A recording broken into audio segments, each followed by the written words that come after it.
മാത്സിലേക്ക് എല്ലാ കൂട്ടുകാർക്കും സ്വാഗതം. ഇന്റർനാഷണൽ മാത്സ് ഒളിമ്പ്യാഡ് ക്വസ്റ്റ്യൻസ് ഇപ്പോൾ മാത്സിൽ അപ്ലോഡ് ചെയ്ത് വരികയാണ്. നിങ്ങളെല്ലാം വളരെ കൗതുകത്തോടു കൂടിയിട്ട് അതുപോലുള്ള ചോദ്യങ്ങൾ ചെയ്യുന്നുണ്ടാകുമെന്നുള്ള പ്രതീക്ഷയിലാണ് പുതിയ പുതിയ ചോദ്യങ്ങളെ പരിചയപ്പെടുത്തുന്നത്. ഇന്ന് പരിചയപ്പെടുത്തുന്നത് ഒരു സെക്ടറിൻ്റെ ഏരിയ, ഒരു വൃത്തഖണ്ഡത്തിൻ്റെ പരപ്പളവ് എങ്ങനെ കണ്ടുപിടിക്കാൻ കഴിയൂ എന്നുള്ളതാണ്.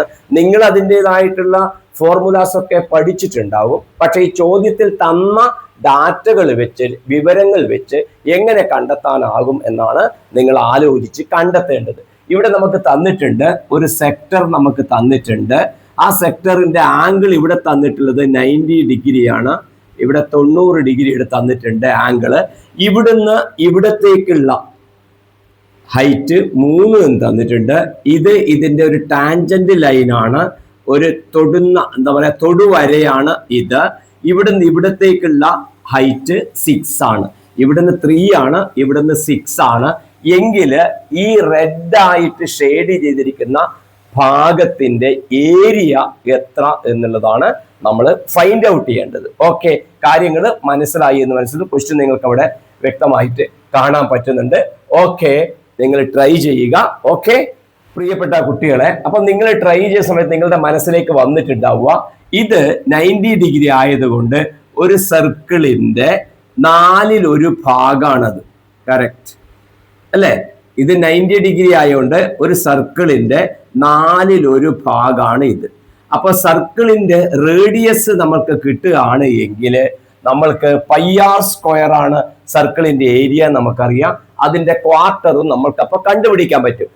വൃത്തത്തിന്റെ പരപ്പളവിന്റെ 4/1 ഭാഗമാണ് ഇതിന്റെ പരപ്പളവ് വരിക. അപ്പൊ ഇവിടെ അറിയേണ്ടത് എന്താ? ഈ ഭാഗത്തിന്റെ ആരമാണ് അറിയേണ്ടത്. ആ റേഡിയസിനെ നമ്മൾ r എന്ന് എടുത്താല് ഇതും എത്രയായിരിക്കും? r എന്ന് നമ്മൾ ഗസ് ചെയ്യാം, അസ്യൂം ചെയ്യാം. ഇത് r ആണെന്ന് അസ്യൂം ചെയ്യാം. ഓക്കെ, ഇനി നമ്മൾ ഇവിടെ ചെയ്യുന്നത് എന്താണെന്ന് അറിയോ? നോക്കൂ, ഇവിടുന്ന് ഞാൻ ഇങ്ങോട്ട് മുകളിലോട്ട് എക്സ്റ്റെൻഡ് ചെയ്യുകയാണ്.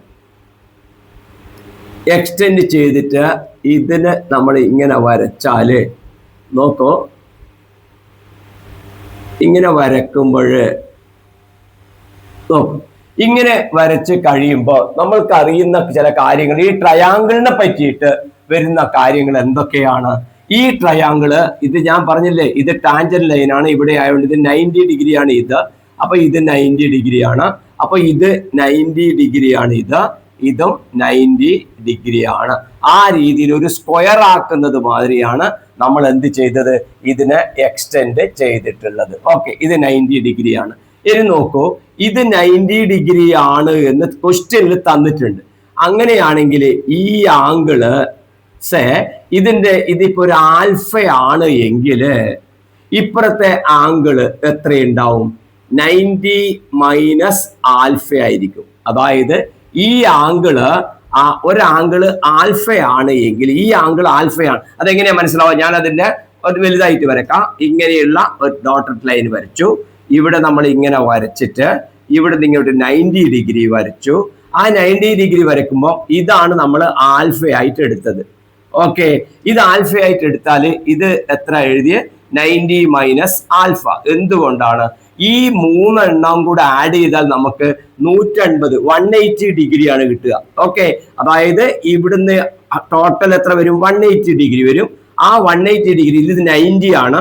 അപ്പൊ ഇത് രണ്ടും കൂടെ ആഡ് ചെയ്താൽ എത്ര കിട്ടും? 90 കിട്ടും. അതുകൊണ്ട് ഇത് ആൽഫ ആണെങ്കിൽ ഇതിൽ 90 മൈനസ് ആൽഫ ആയിരിക്കും. ഓക്കെ, ഇതിന് നമ്മൾ എക്സാമ്പിൾ എടുത്തിട്ട് പറയാം. ഇതിപ്പോ ഒരു 50 ഡിഗ്രി ആണെന്ന് വിചാരിച്ചോ. അപ്പോ ഇപ്പുറത്തെ എത്രയായിരിക്കും? 40 ആയിരിക്കും. കാരണം എന്താ? 50, ഇത് 90 ആണ്, ഇത് 40 ആണ്. അപ്പോ കറക്റ്റായി. അപ്പൊ ഇത് എത്രയാണോ 90-ൽ നിന്ന് ഈ വില കുറച്ചതായിരിക്കും ഇത് വരിക. 90-ന്ന് 50 കുറച്ചാൽ നമുക്ക് 40 കിട്ടും. കറക്റ്റ് അല്ലേ? 90 minus 50 equal to 40. So generally നമ്മൾ എടുക്കുന്നതാണ് ഇത് ആൽഫ. അപ്പോ ഇത് നമുക്ക് കിട്ടുന്നത് എന്താ? 90 മൈനസ് ആൽഫ. ഓക്കെ, ആ ചിത്രത്തിനെ ഞാൻ ഇങ്ങനെ താഴോട്ട് വരച്ചു. ഇതിനെയും ഞാൻ എന്ത് ചെയ്യുന്നു? ഇങ്ങോട്ട് താഴോട്ട് വരക്കുകയാണ്. ഈ താഴോട്ട് വരച്ച മാതിരി താഴോട്ട് വരക്കുകയാണ്.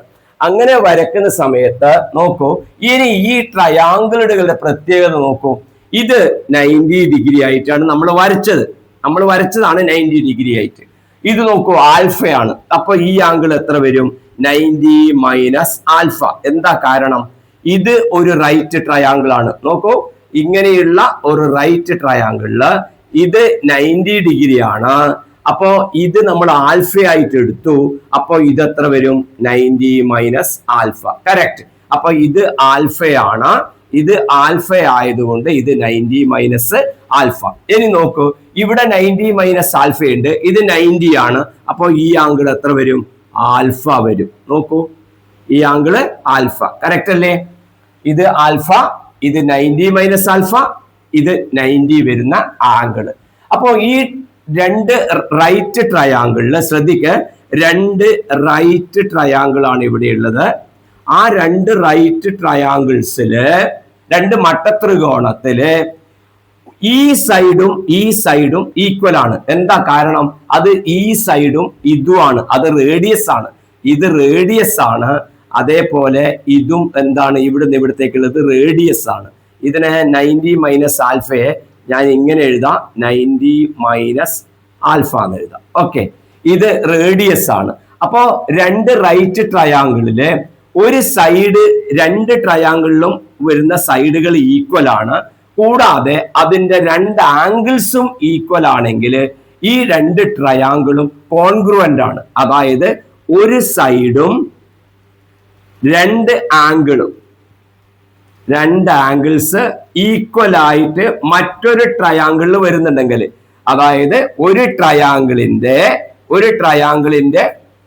ത്രികോണത്തിന്റെ ഒരു വശവും രണ്ട് കോണുകളും മറ്റൊരു ത്രികോണത്തിന്റെ വശത്തിനും രണ്ട് കോണുകൾക്കും തുല്യമാണെങ്കിൽ, അതായത് ഇവിടത്തെ വരുമ്പോ ഈ റൈറ്റ് ട്രയാങ്കിളില് ഈ റേഡിയസും ആരമായിട്ട് വരുന്ന ഈ ഭാഗവും ഇതും ഈക്വൽ ആണ്.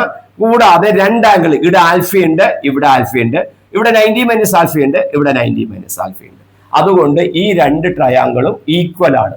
രണ്ട് ട്രയാങ്കിളും ഈക്വൽ ആയിട്ട് വന്നതിനാല് നമുക്ക് എന്ത് പറയാൻ പറ്റും? ഈക്വൽ ആംഗിൾസിന് ഓപ്പോസിറ്റ് ആയിട്ട് വരുന്ന സൈഡ്സ് ഈക്വൽ ആണ്. Sides equal. എങ്ങനെയുള്ള സൈഡ്സ് ഈക്വൽ വരല്? ഈക്വൽ ആംഗിളിന് ഓപ്പോസിറ്റ്, ഈക്വൽ ആംഗിൾസിന് ഓപ്പോസിറ്റ് വരുന്ന, മലയാളത്തിൽ പറഞ്ഞാല് തുല്യ കോണുകൾക്ക് എതിരെ വരുന്ന സൈഡുകള്, വശങ്ങള് തുല്യമായിരിക്കും. അങ്ങനെ വരുമ്പോൾ ഇവിടത്തെ ഈ ചോദ്യത്തിൽ നമുക്ക് എന്ത് പറയാൻ പറ്റും? ഇവിടെ നോക്കൂ, ഇത് 3 ആണെന്നറിയാം. ഇവിടുന്ന് ഇവിടത്തേക്ക് ശ്രദ്ധിക്കുക, ഇവിടുന്ന് ഇവിടത്തേക്കുള്ള ദൂരം തന്നെയായിരിക്കും ഇവിടുന്ന് ഇവിടത്തേക്കുള്ള ദൂരവും വരിക. ഇവിടുന്ന് ഇവിടത്തേക്കുള്ള ദൂരം എത്രയാണ്? റേഡിയസ് ആണ്. കാരണം എന്താ? ഇത് തന്നെയാണ് ഇങ്ങനെ ചെരിഞ്ഞ് വരഞ്ഞ് വരിക അല്ലെ? അപ്പൊ ഇത് റേഡിയസ് ആണ്. അപ്പൊ ഇവിടുന്ന് ഇവിടത്തേക്ക് എത്രയാ ഉണ്ടാവുക? ക്യാപിറ്റൽ R ആണ് ഉണ്ടാവുക. അതിൽ ഇത് 3 ആണ്. അപ്പോ ഇവിടുന്ന് ഇവിടത്തേക്ക് വരുന്ന ഡിസ്റ്റൻസ് എത്രയാണ്? R-3 ആണ്. ഓക്കെ, അതേപോലെ ഇവിടുന്ന് ഇവിടത്തേക്ക് R ആയതുകൊണ്ട് ഇത് തന്നെയാണ് ഇവിടത്തേക്കും വരുന്നത്. അപ്പൊ ഇവിടുന്ന് ഇവിടത്തേക്ക് വരുന്ന ഡിസ്റ്റൻസ് ക്യാപിറ്റൽ R ആണ്. അതിൽ നിന്ന് എന്ത് ചെയ്താൽ മതി? ഈ 6 സബ്ട്രാക്ട് ചെയ്താൽ നമുക്ക് ആരെ കിട്ടും? ഈ R-6 എന്ന് പറയുന്ന ഡിസ്റ്റൻസ് ഇത് കിട്ടും. കാരണം R-6ഉം കൂടെ ആഡ് ചെയ്യുമ്പോൾ നമുക്ക് എത്ര കിട്ടും? ക്യാപിറ്റൽ R തന്നെ കിട്ടും. കറക്റ്റ്. അപ്പോ ഈ സൈഡ് R-3 ആയി, ഈ സൈഡ് R-6 ആയി. ഇനി ഈ സൈഡ് എത്ര വരും എന്നുള്ളതാണ് ഇനി നമ്മൾക്ക് കണ്ടുപിടിക്കുന്നത്. നോക്ക്, ഇവിടെ വരുന്ന സമയത്ത് ഈ സൈഡ് നമുക്ക് എങ്ങനെ കണ്ടുപിടിക്കാൻ പറ്റുന്ന വെച്ചാല്, ഇത് ഏതിന് ഓപ്പോസിറ്റ് ആയിട്ട് വരുന്ന സൈഡാണ്? ഈ ആംഗിളിന് ഓപ്പോസിറ്റ് ആയിട്ട് വരുന്ന സൈഡാണ്. ഈ ആംഗിളിന് ഓപ്പോസിറ്റ് ആയിട്ട് വരുന്ന സൈഡാണ് ഇത്. നോക്ക്, ഈ ആ ആംഗിളിന് എന്ന് പറയുമ്പം ഈ ചോദ്യത്തില് ആരാണ് ഉണ്ടാവുക? ഇതേത് സൈഡാ വരിക? ഇത് നമ്മൾ ആൽഫ എടുത്താല് ഇത് നമുക്ക് കിട്ടുന്നത് 90 മൈനസ് ആൽഫ. അതായത് ഇപ്പൊ നമുക്ക് ഈ ചിത്രത്തിൽ വരയ്ക്കുമ്പോ ഈ ഡിസ്റ്റൻസ് നമുക്ക് കിട്ടിയത്, നോക്കൂ, ഈ ഡിസ്റ്റൻസ് കിട്ടിയത് R-3. ഇനി ഈ ഡിസ്റ്റൻസ് നമുക്ക് കിട്ടിയത് R-6. Okay, R-6. ഇനി നമ്മൾക്ക് ഇവിടത്തെ ഈ സൈഡാണ് ഇനി വേണ്ടത്. ഈ സൈഡിന് വേണ്ടിയിട്ട് അത് ആർക്കെതിരെ? 90 മൈനസ് ആൽഫക്ക് ഓപ്പോസിറ്റ് ആയുള്ളത്. അപ്പൊ രണ്ട് ട്രയാങ്കിള് കോൺഗ്രുവന്റ് ഈക്വൽ ആയിട്ട് വരുമ്പോ, തുല്യമായിട്ട് വരുമ്പോൾ തുല്യമായിട്ടുള്ള കോണിന് എതിരെയുള്ള സൈഡ് തുല്യമായിരിക്കും. 90 മൈനസ് ആൽഫ ഇതാണ്, അതിനെതിരെയുള്ള സൈഡ് ഏതാണ്? R-6. അതുകൊണ്ട് തന്നെ ഇവിടുത്തെ 90 മൈനസ് ആൽഫ ഇതാണ്, അതിന് ഓപ്പോസിറ്റുള്ള സൈഡ് ഏതാ വരിക? ഇതാണ് വരിക. അപ്പൊ ഇത് എത്ര കിട്ടും? R-6 എന്ന് പറയുന്ന സൈഡ്. ഇനി അതേപോലെ ഇപ്പോഴത്തെ കാര്യത്തിൽ നോക്ക്, ഇവിടെ നമുക്ക് R-3 എന്ന് പറഞ്ഞ സൈഡ് ഏതാ? ആൽഫ എന്ന് പറയുന്ന ആംഗിളിന് ഓപ്പോസിറ്റ് ആണ്. അപ്പൊ ഇവിടെ ആൽഫ എന്ന് പറയുന്ന ആംഗിളിന് ഓപ്പോസിറ്റ് ഏതാ വരിക? ഈ സൈഡ്. അതായത് ഇവിടുന്ന് ഇവിടത്തേക്ക് വരുന്ന സൈഡ് എത്രയാണ്?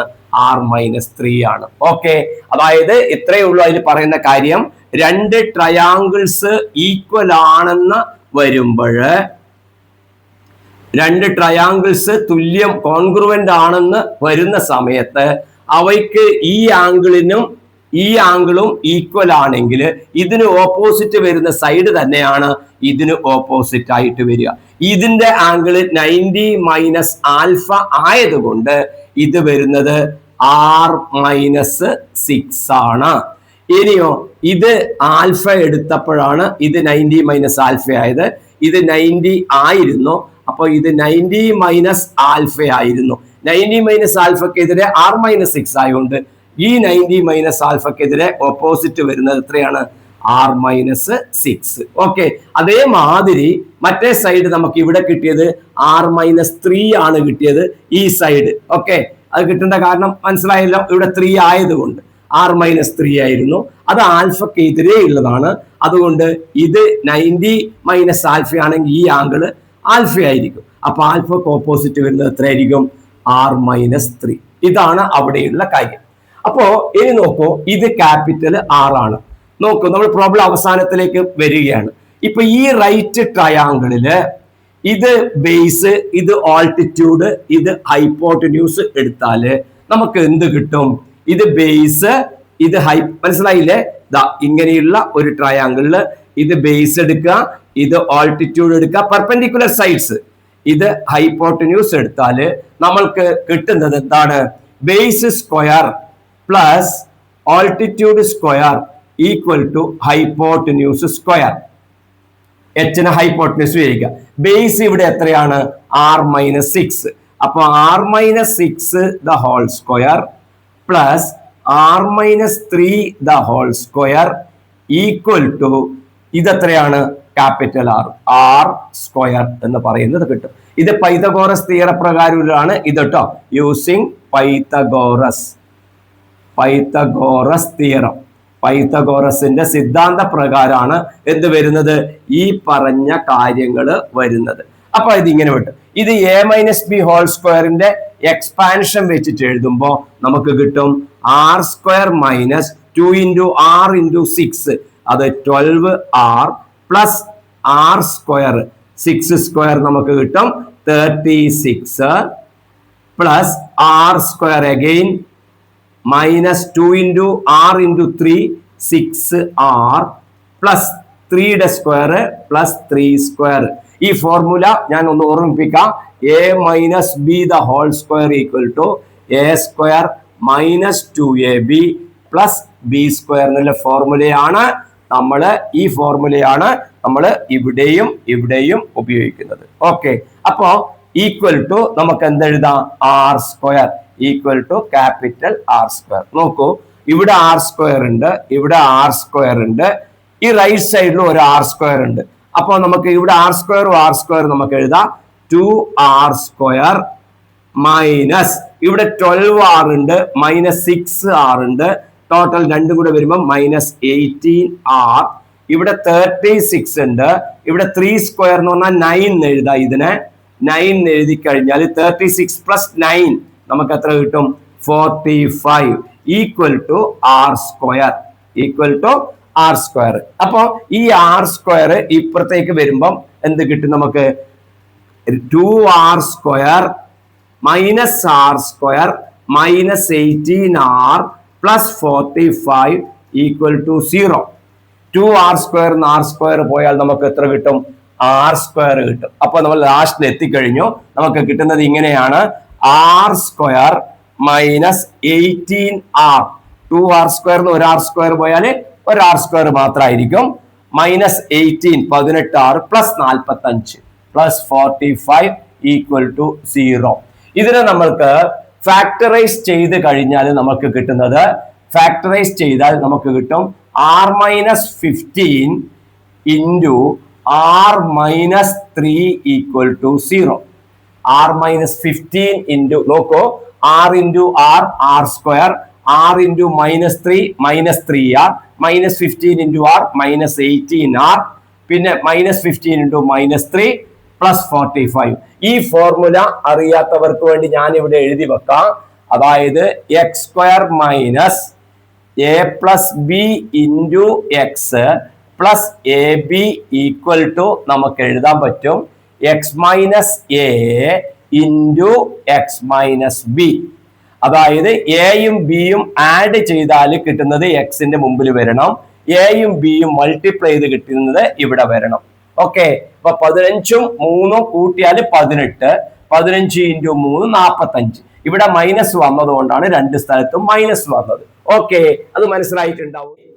ലാസ്റ്റ് നമുക്ക് എത്തുമ്പോൾ നമുക്ക് ഇങ്ങനെ കിട്ടുന്ന, ഞാൻ ഒന്നും കൂടെ എഴുതാം, r minus 15 into r minus 3 equal to 0. അപ്പോൾ ഈ രണ്ടെണ്ണം മൾട്ടിപ്ലൈ 0 കിട്ടുന്നെങ്കിൽ either r minus 15 equal to 0 പറയാം, അല്ലെങ്കിൽ r മൈനസ് 3 ഈക്വൽ ടു 0 പറയാം. r മൈനസ് 15 0 ആണെങ്കിൽ r equal to 15, r minus 3 0 ആണെങ്കിൽ r ഈക്വൽ ടു 3. അതായത് r എന്ന് പറഞ്ഞാൽ റേഡിയസ്, റേഡിയസ് 3 ആയിട്ട് വരില്ല. എന്തുകൊണ്ട്? റേഡിയസ് 3 ആകുന്ന സമയത്ത് നോക്കൂ, ഇവിടുന്ന് ഇവിടത്തേക്കാണ് റേഡിയസ് വരേണ്ടത്, അത് 3 ആവാൻ ഇത് തന്നെ 3 ഉണ്ട്. അപ്പോ എന്ത് വരില്ല? ഈ റേഡിയസ് 3 എന്ന് പറയുന്നത് നമുക്ക് ആക്സെപ്റ്റ് ചെയ്യാൻ പറ്റില്ല.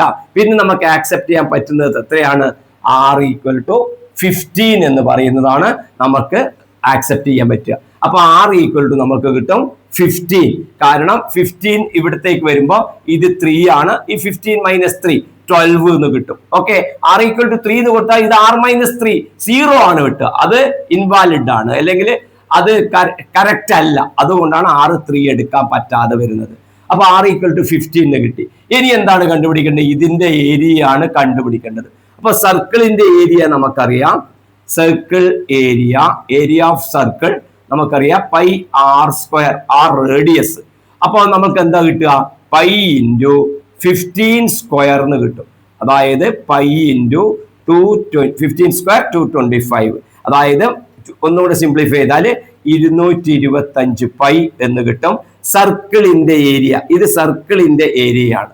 നമ്മൾക്ക് ചോദിച്ചത് സർക്കിളിന്റെ ഏരിയ അല്ല, സർക്കിളിന്റെ ഒരു ക്വാർട്ടർ ആണ്. എന്തുകൊണ്ടാണ് ക്വാർട്ടർ എന്ന് പറയുന്നത്? ഇതാണ് സർക്കിള്, ആ സർക്കിളിന്റെ ഒരു ഭാഗം മാത്രമേ നമ്മളോട് ചോദിച്ചിട്ടുള്ളൂ. അതായത് 90 ഡിഗ്രി വരുന്നത് മാത്രമേ ചോദിച്ചിട്ടുള്ളൂ. അപ്പൊ ഇതിനെ എത്രയാക്കാം? ഇങ്ങനെ 4 പീസാക്കി മാറ്റാൻ പറ്റും. അപ്പൊ ഈ ഒരു പീസ് മാത്രമാണ് ചോദിച്ചത്. ഇത് ഫുൾ ഏരിയ എത്രയാണ് വരിക? ഇപ്പൊ ഈ കിട്ടുന്നത് പൈ r സ്ക്വയർ ആണ് ഫുൾ ഏരിയ വരിക. അപ്പൊ ഇതിന്റെ മാത്രം ഏരിയ എത്ര കിട്ടും? അതിന് 4 കൊണ്ട് ഡിവൈഡ് ചെയ്തായിരിക്കും. അതായത് ഈ കിട്ടിയ ആൻസറിന് നമുക്ക് എന്ത് വേണം? അപ്പൊ സെക്ടറിന്റെ ഏരിയ, സെക്ടർ ഏരിയ നമുക്ക് എത്ര കിട്ടുക? 225 പൈ ഡിവൈഡഡ് ബൈ എന്ത് കിട്ടും? 4 എന്ന് കിട്ടും. 225 പൈ ഡിവൈഡഡ് ബൈ 4. ഇതിനെ സിംപ്ലിഫൈ ചെയ്താൽ നമുക്ക് കിട്ടും 525 അല്ലെ, 5 4 20 25 6 എന്ന് കിട്ടും. 0.25 പൈ എന്ന് പറയുന്ന ആൻസർ, അത് സ്ക്വയർ സെന്റിമീറ്റർ ആയിരിക്കും ഇതിന്റെ ആൻസർ വരിക. പൈയുടെ അപ്രോക്സിമേറ്റ് വാല്യൂ നമുക്ക് എഴുതാം. പൈ ഒന്നുകിൽ അപ്രോക്സിമേറ്റ്ലി ഈക്വൽ ടു 3.14, അല്ലെങ്കിൽ pi approximately equal to fraction ആക്കിയിട്ട് എഴുതുന്നുണ്ടെങ്കിൽ 22/7. അതിനെ കൊണ്ട് മൾട്ടിപ്ലൈ ചെയ്തിട്ട് നമുക്കത് കണ്ടുപിടിക്കാൻ പറ്റും. ഇത്രയും കാര്യങ്ങളാണ് ഈ പ്രോബ്ലത്തിലുള്ളത്. പലപ്പോഴും ചില കുട്ടികൾക്കൊക്കെ ഇത് എന്തൊക്കെയോ ആണെന്ന് തോന്നിയിട്ടുണ്ടാവാം, പക്ഷെ കാര്യങ്ങൾ മനസ്സിലാക്കി കഴിഞ്ഞാൽ വളരെ എളുപ്പമുള്ള കാര്യമാണ്. ഇതാണ് സെക്ടർ, ഇത് റേഡിയസ്. അപ്പൊ നമ്മൾ ഇവിടെ എന്ത് ചെയ്തു? ഈ മോഡലിൽ നമ്മൾ ഒന്ന് റെക്ടാങ്കിൾ ടൈപ്പ് ഇവിടെ നമ്മൾ റെഡിയാക്കി വെച്ചു. അപ്പൊ അങ്ങനെ വരുന്ന സമയത്ത് ഇത് 3 തന്നിന്, ഇത് ഇവിടത്തേക്ക് ക്യാപിറ്റൽ r ആയതുകൊണ്ട് ഇത് r-3. ഓക്കെ, ഇത് 6 ആയതുകൊണ്ട് ഇത് r-x. പിന്നെ ഈ 2 ട്രയാങ്കിളും നമ്മൾ കോൺഗ്രുവന്റ്, അതായത് രണ്ടും തുല്യമായിട്ടുള്ള ത്രികോണമാണെന്ന് തെളിയിച്ചു. അപ്പോൾ ഈക്വൽ ആംഗിളിന് ഓപ്പോസിറ്റ് വരുന്ന സൈഡ് ഈക്വല്, തുല്യ കോണുകൾക്കെതിരെയുള്ള വശങ്ങൾ ഈക്വൽ എന്ന് കിട്ടി. അപ്പോൾ ഈ സൈഡും കിട്ടി, ഇപ്പുറത്തെ സൈഡും കിട്ടി. ഇത് ക്യാപിറ്റൽ ആർ ആണ്. അപ്പോൾ പിന്നെ നമ്മൾ ഒരു ഇക്വേഷൻ വെച്ചിട്ട് നമ്മൾ സോൾവ് ചെയ്യുകയാണ് ചെയ്തത്. ഓക്കെ, ഇത്രയും കാര്യങ്ങളാണ് ഉള്ളത്. ട്രൈ ചെയ്യുക, കാരണം ഇതൊക്കെ വളരെ താല്പര്യത്തോടെ മാത്സ് ചെയ്യുന്ന കുട്ടികൾക്കുള്ള പ്രോബ്ലങ്ങളാണ്. നിങ്ങൾക്ക് ഭാവിയിൽ IIT പോലുള്ള വലിയ വലിയ പരീക്ഷകളിലൊക്കെ മിടുക്കരായിട്ട് മാറുന്നതിന് ഇതുപോലുള്ള ചോദ്യങ്ങൾ, കാര്യങ്ങൾ, കോൺസെപ്റ്റ് കറക്റ്റ് ആയിട്ട് നിങ്ങളുടെ മനസ്സിലേക്ക് തെളിഞ്ഞു വരുന്നതൊക്കെ സഹായിക്കും. ഓക്കെ, നമുക്ക് പുതിയ ചോദ്യങ്ങളുമായി വീണ്ടും കാണാം.